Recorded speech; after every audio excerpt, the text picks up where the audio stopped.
नमस्कार, बहुत स्वागत है आपका जोहार झारखंड में। आपके साथ मैं हूं सोनाली सिंह। बड़ी खबर धनबाद से, जहां पर एक कचरा गोदाम में बीती रात भीषण आग लग गई। बाघमारा थाना क्षेत्र में डुमरा सराय बांध के पास ये गोदाम है। आग इतनी भीषण, इतनी भयानक थी कि उसकी लपटें आसमान छू रही थी। वहीं धुएं के गुब्बार से पूरे इलाके के लोग खौफ ज़दा हो गए। आसपास के घरों के लोगों ने बिजली कनेक्शन काटा और फिर घर से कार बाइक के साथ सिलेंडर लेकर बाहर आ गए। लोगों ने अपने स्तर से आग पर काबू पाने की पूरी कोशिश की, लेकिन उसमें सफलता नहीं मिली। घटना की पुलिस को भी जानकारी दी गई। प्रशासन के पास अपना दमकल नहीं था, जिसके बाद बीसीसीएल से मदद मांगी गई। करीब 2.5 घंटे के बाद बीसीसीएल की टीम मौके पर पहुंची। तब तक आग में सब कुछ जलकर राख हो चुका था। आग से कचरा गोदाम संचालक को लाखों का नुकसान हुआ है। तस्वीरें आपको लगातार दिखा रहे हैं। आग की भीषण लपटें देखकर यहां पर लोग भाग गए हैं। लाखों का नुकसान यहां पर बताया जा रहा है। करीब 2.5 घंटे के बाद फायर ब्रिगेड की टीम पहुंची और तब जाकर आग पर काबू पाया जा सका।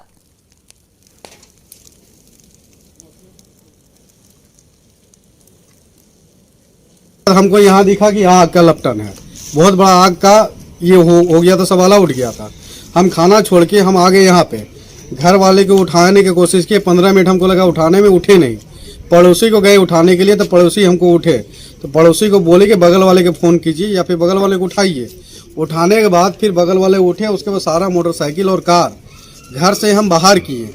बाहर करने के बावजूद भी सब घर से बाहर निकले। सिलेंडर भी यहाँ तक हम किचन का निकाल चुके हैं। उसके बाद आग जो लगी, उसके बाद हम अपने मुखिया को फ़ोन किए थे। मुखिया जी फ़ोन किए, उसके बाद थाना वाले को फ़ोन किया। और गोड्डा के महागामा सीएचसी में बदइंतजामी का आलम है। यहां 21 महिलाओं का बंध्याकरण ऑपरेशन किया गया, लेकिन लचर स्वास्थ्य व्यवस्था की वजह से किसी को भी अस्पताल में बेड नहीं मिल सकी और सर्द रात में ठिठुरते हुए अवस्था में मरीजों को जमीन पर ही सुला दिया गया। वहीं जब इस बारे में अस्पताल के चिकित्सा प्रभारी से बात की गई तो उन्होंने अस्पताल में बुनियादी सुविधाओं का अभाव बताया। हालांकि गद्दा और कंबल दिए जाने का दावा जरूर किया, लेकिन यहां पर भी सवाल उठता है कि जब बेड नहीं है तो फिर एक ही दिन में 21 महिलाओं का ऑपरेशन आखिर क्यों किया गया? बेड कहाँ है सर? बेड नहीं दिया है। बेड? नीचे तो अभी ऑपरेशन हुआ है तो अभी दिक्कत नहीं हो रहा है। हाँ हो रहा है सर। नीचे क्यों सुलाए हैं? बेड नहीं। हाँ, नहीं था बेड। बेड नहीं हुआ। कब हुआ ऑपरेशन? अभी हुआ 6 बेड नहीं था। बेड नहीं है, तकलीफ नहीं हो रहा है। तकलीफ हो रहा है। अभी क्या ऑपरेशन हुआ है? हाँ ऑपरेशन हुआ। तो ऑपरेशन भी नीचे सुलाए हैं। हाँ ऑपरेशन हुआ। बेड ही नहीं था। कहाँ से? बेड नहीं था, बाकी सारा व्यवस्था दिया है अस्पताल। व्यवस्था दिया है, देखो यही कम्बल दिया है। बेड दिया है तो नीचे से। बेड नहीं दिया है। कहाँ बेड दिया है? और सारा चीज दिया है, कंबल वगैरह। हाँ हाँ कम्बल दिया है। बेड नहीं दिया है। कहाँ से आए हैं? समझा तो पेशेंट के साथ भी बेड में बैठ के ही हम लोग को मतलब रात भर रहते हैं। अभी भी ऑपरेशन वाला लाए तो उसी का पैर में बैठ के हम लोग सवेरे कहाँ जाएंगे ठंडी में। पेशेंट के साथ हम लोग अभी क्या पेशेंट नीचे सोई है? वो लोग हाँ गद्दा दिए पेशेंट के लिए। मतलब गद्दा नीचे ही सोई है ना, बेड तो नहीं है। नहीं वही गद्दा दे के। और बेड कहाँ गया? पता नहीं कहाँ गया, लेकिन हम लोग भी अभी तो उसी तरह बैठ के रहेंगे। और देखिए, इस मामले के सामने आने के बाद अब कई गंभीर सवाल भी खड़े हो रहे हैं। सवाल उठता है कि बंध्याकरण के बाद आखिर फर्श पर मरीजों को क्यों रखा गया? सवाल यह भी उठता है कि सुविधा नहीं दे सकते तो आखिर ऑपरेशन क्यों किया गया? सवाल तो यह भी उठता है कि मरीज की तबीयत बिगड़ी तो आखिर जिम्मेदारी किसकी होगी? क्योंकि अस्पताल अधीक्षक से जब हमने बात करने की कोशिश की तो उन्होंने बदइंतजामी का हवाला दिया। बड़ी खबर रांची से, जहां पर रिम्स में बदहाली पर हाईकोर्ट ने नाराजगी जाहिर की है। 4th ग्रेड कर्मियों का रोस्टर सौंपने का हाईकोर्ट की ओर से आदेश दिया गया है। नियुक्ति की विजिलेंस जांच क्यों नहीं की गई? हाईकोर्ट की ओर से ये सवाल भी पूछा गया है। सुनवाई के दौरान रिम्स को मौखिक सुझाव देने के निर्देश दिए गए हैं। रिम्स में 2 MRI मशीन लगाने का भी हाईकोर्ट की ओर से सुझाव दिया गया है। खराब मशीन, अधिक भीड़ से मरीजों के इलाज में देरी होती है, ये भी हाईकोर्ट की ओर से कहना है। तो हाईकोर्ट से रिम्स को मौखिक सुझाव देने का आवेदन दिया गया है। इसके अलावा 2 MRI मशीन लगाने का भी हाईकोर्ट की ओर से सुझाव दिया गया है। तो खराब मशीन से जो मरीजों का इलाज नहीं हो पाता है। हाईकोर्ट ने यह भी टिप्पणी की है। आपको बताते चले कि रिम्स में बदहाली की खबर हमने दिखाई थी और हाईकोर्ट ने नाराजगी अब जाहिर की है और कड़ी टिप्पणी की है। तो हाईकोर्ट की नाराजगी के बाद जेएमएम प्रवक्ता मनोज पांडे ने कहा है कि रिम्स की हालत पिछली सरकार के कार्यकाल के मुकाबले काफी सुधरी है और इसे और बेहतर बनाने के लिए सरकार बेहद गंभीर है। कि राज्य सरकार भरसक प्रयास कर रही है और करती आई है पिछले 3 सालों में। बेहतर प्रबंधन रिम्स का कैसे हो, आप देखेंगे जो पूर्ववर्ती सरकार थी उससे बहुत, उस समय से तुलना किया जाए तो रिम्स की स्थिति में बहुत सुधार हुआ है, बहुत तरह के सुधार है। फिर भी कुछ कमियां रह जाती हैं, अदालत के माध्यम से ही सही, अगर बातें संज्ञान में आती हैं निश्चित तौर पर राज्य सरकार उसको गंभीरता से लेते हुए उन कमियों को दूर करने का प्रयास करेगी, ईमानदार प्रयास करेगी। और देखिए, इस मामले पर कांग्रेस प्रवक्ता राकेश सिन्हा का भी बयान सामने आ गया है, वो भी आपको सुनाते हैं, जिन्होंने कहा है कि रिम्स की लचर व्यवस्था को लेकर हाईकोर्ट बार बार संज्ञान ले रहा है। उन्होंने इसे गंभीर मुद्दा बताया, साथ ही कहा कि सरकार पूरे मामले में बेहद गंभीर और इस पर जरूर ठोस कदम उठाए जाएंगे।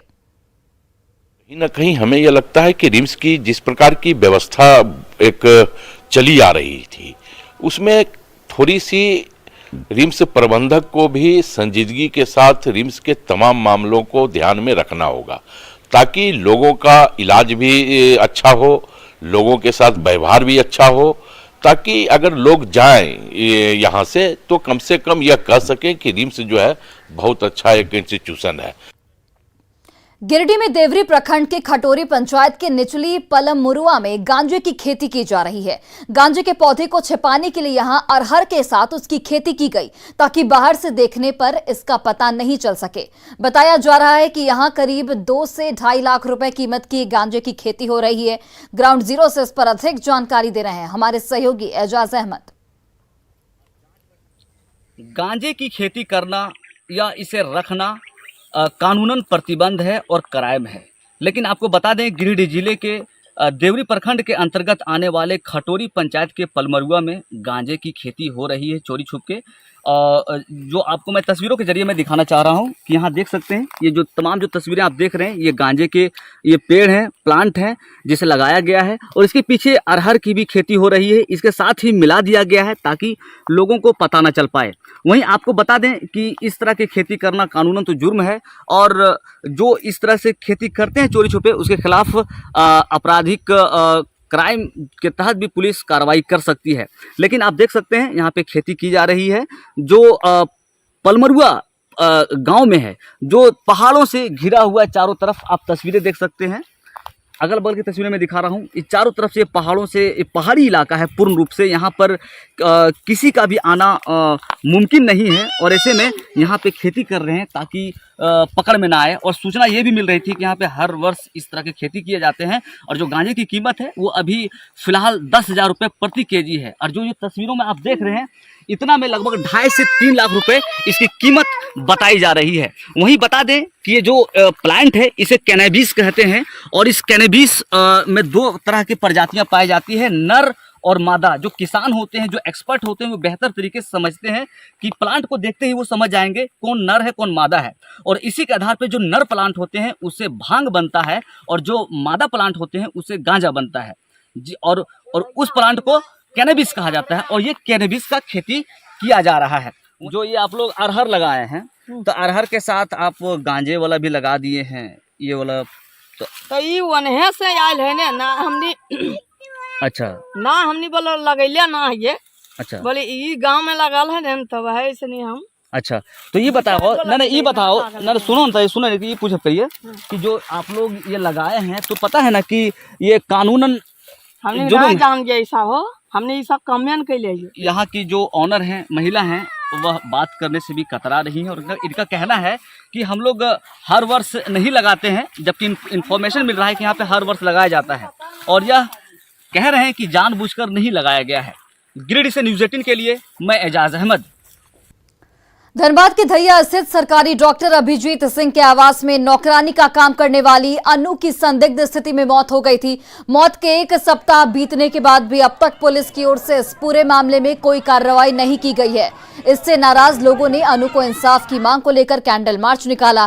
परिजनों और स्थानीय लोगों ने झरिया कतरास मोड़ चौक पर कैंडल मार्च निकालकर पुलिस के रवैये के खिलाफ नारेबाजी की। साथ ही 2 मिनट का मौन रखकर मृतक की आत्मा की शांति के लिए प्रार्थना की।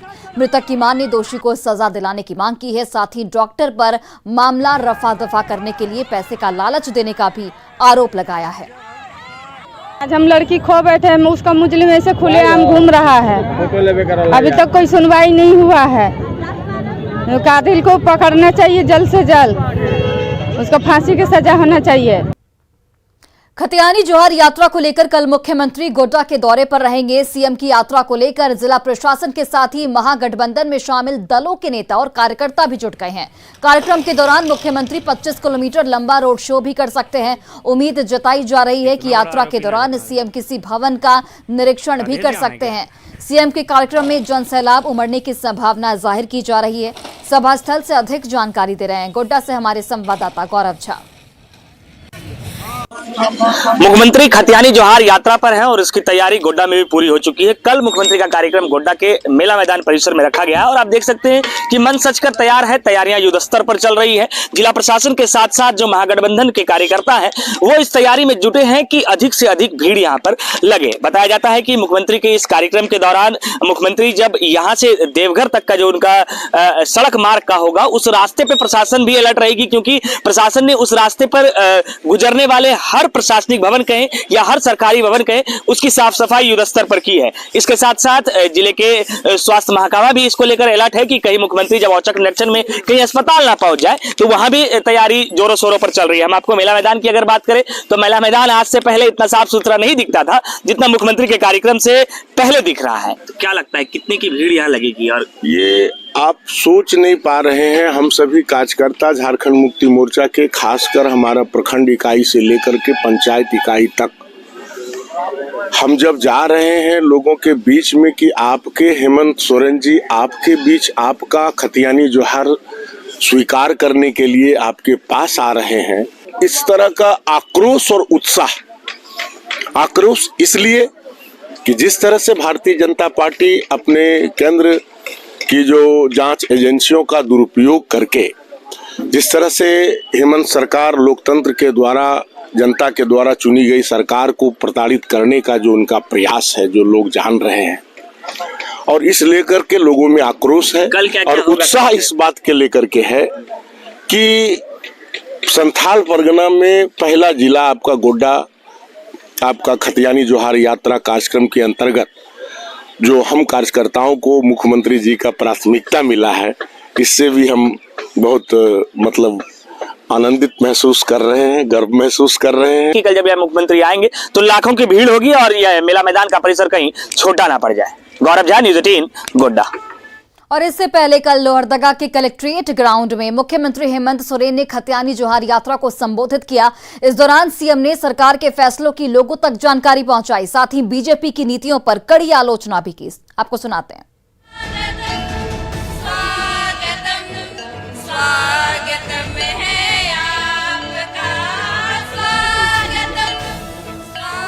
खतियानी जोहार यात्रा में मुख्यमंत्री हेमंत सोरेन का संबोधन सुनने के लिए कलेक्ट्रेट ग्राउंड में गांव-गांव से ग्रामीणों की भीड़ जुटी थी। तभी भीड़ के बीचों बीच बैठे ताना भगत अचानक शंख फूंकने लगे।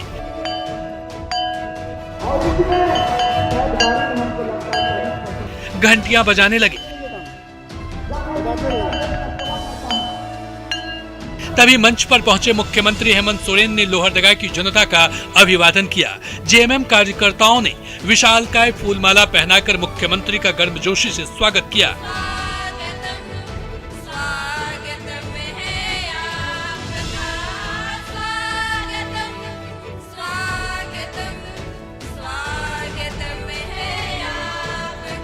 मुख्यमंत्री हेमंत सोरेन ने जैसे ही माइक संभाली सबसे पहला वार केंद्र सरकार और केंद्रीय जांच एजेंसियों पर ही किया। हमारी आवाज बंद करने के लिए हमारे पीछे अपने एजेंसियों को लगा दिया। ईडी, सीबीआई, कोर्ट कचहरी, इसमें उजरा दो ये कुछ नहीं बोल पाएगा।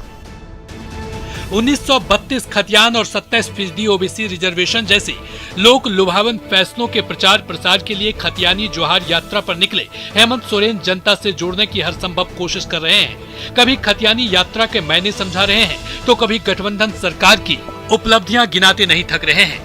लगे हाथ मुख्यमंत्री हेमंत सोरेन बीजेपी और आजसू जैसे विपक्षी दलों पर करारा हमला करने से भी नहीं चूक रहे हैं। के साथ इस राज्य की जनमानस हमारे साथ खड़ी है कि नहीं खड़ी है, ये हम देखने के लिए आज इस खतियान यात्रा हमने प्रारंभ किया है। इसलिए आज आप लोग को देखकर निश्चित रूप से आपके आशीर्वाद से, आपके हमें मजबूती देने की वजह से इन बेईमानों के सामने इतना हम दहाड़ के बोलते हैं। आपका सहयोग रहा तो इनको हम लोग इस राज्य में जो इनकी षड्यंत्र है वो हमेशा के लिए समाप्त कर दें। खतियानी जोहार यात्रा के जरिए झारखंड की जनता की नब्ज टटोलने के लिए निकले मुख्यमंत्री हेमंत सोरेन कभी विपक्ष पर निशाना साध रहे हैं तो कभी जनता का दिल जीतने के लिए लोक लुभावन योजनाओं की सौगात बांट रहे हैं। पलामू प्रमंडल से शुरू हुई मुख्यमंत्री की यात्रा जल्द ही संथाल परगना का रुख करने जा रही है। संजय सिन्हा, न्यूज़ 18, लोहरदगा। और बड़ी खबर गिरिडीह से सामने आ रही है, जहां पर आयकर विभाग की छापेमारी की जानकारी मिल रही है। 15 दिनों में दूसरी बार दबिश दी गई है। लौह उद्योग से जुड़े फैक्ट्रियों पर आयकर विभाग की टीम की मौजूदगी और यहां पर छापेमारी की कार्रवाई चल रही है। 15 दिनों में ये दूसरी बार यहां पर दबिश दी गई। दफ्तरों में कागजात खंगाल इस वक्त टीम रही है। स्टील कंपनियों पर आयकर विभाग की छापेमारी, बंगाल, बिहार, झारखंड के अधिकारी इसमें शामिल हैं। तो बड़ी जानकारी गिरिडीह से आपको दे रहे हैं, जहां पर स्टील कंपनियों पर आयकर विभाग की छापेमारी इस वक्त जारी है। लौह उद्योग से जुड़े फैक्ट्रियों पर छापेमारी की जा रही है। 15 दिनों में ये दूसरी बार है जब छापेमारी की कार्रवाई हो रही है। दफ्तरों में कागजात को खंगाला जा रहा है। स्टील कंपनियों पर आयकर विभाग की छापेमारी, जिसमें बंगाल, बिहार, झारखंड के अधिकारी शामिल बताए जा रहे हैं। तो बड़ी जानकारी, बड़ी खबर आपको गिरिडीह से बता रहे हैं, जहां पर दफ्तरों में कागजात इस वक्त टीम खंगाल रही है। स्टील कंपनियों पर आयकर विभाग की मौजूदगी और जहां पर छापेमारी की कार्रवाई लगातार जारी है। झारखंड में पश्चिमी विक्षोभ का असर खत्म होता दिख रहा है और इसी के साथ आसमान में लगे बादल भी छट गए हैं। इसी के साथ आज से सर्द हवा चलने की मौसम विभाग ने आशंका जाहिर की है, जिसके बाद कल से पारा गिरेगा। वहीं ठंड का दौर एक बार फिर से शुरू होने वाला है। ठंडी हवाएं चलने से राज्य में 15 से 19 दिसंबर तक कड़ाके की ठंड पड़ सकती है।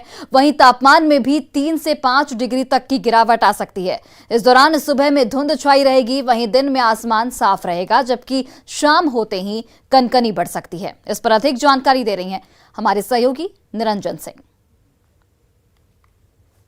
पिछले कई दिनों से रांची के आसपास आसमान में बादल छाए रहने से गर्मी का एहसास हो रहा था, लेकिन पश्चिमी विक्षोभ के कारण आसमान में बादल छट गए हैं और निश्चित तौर पर अब ठंड का एहसास होने लगेगा। बादल छट जाने से ठंडी हवा चलने शुरू हो गई है।